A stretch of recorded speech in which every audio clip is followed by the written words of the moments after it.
Egyptian దేవుడు బెస్ నిజంగా ఆశ్చర్యకరమైన వాడు.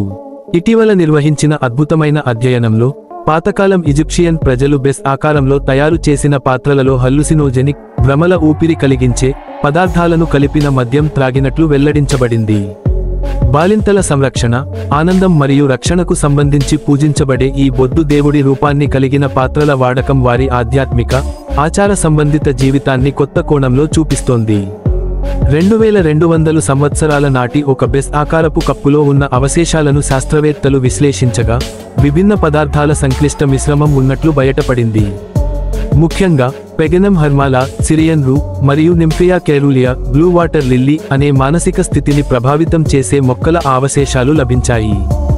అంతేకాక తేనె, నువ్వులు, చిలగడదుంపలు, యష్టిమధు, ద్రాక్షలు మరియు పండ్ల ఫెర్మెంటెడ్ సారాల జాడలు కూడా గుర్తించబడ్డాయి. ఇవి ఆ మిశ్రమానికి రక్తం వలె కనిపించే రూపం, రుచి ఇవ్వడానికి ఉపయోగించబడి ఉండవచ్చని నిపుణులు అంచనా వేస్తున్నారు.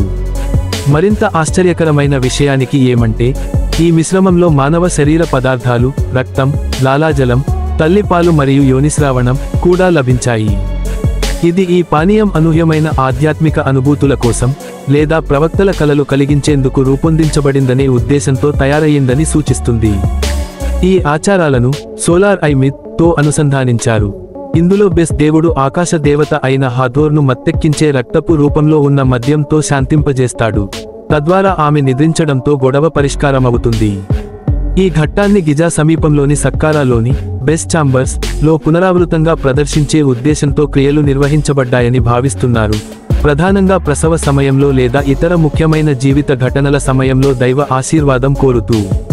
ఈ పరిశోధన ద్వారా పురాతన ఈజిప్టులో మత్తు పదార్థాలను ఆచారాల్లో ఉపయోగించిన తొలి ప్రత్యక్ష శాస్త్రీయ ఆధారాలు లభించాయి. ఇది వారి ఆధ్యాత్మిక జీవితాన్ని మరియు మానసిక స్థితి మార్పులకు ఉపయోగించిన పదార్థాల పాత్రను మరింత లోతుగా అర్థం చేసుకునేందుకు సహాయపడుతోంది. Thanks for watching. Have a good day friends.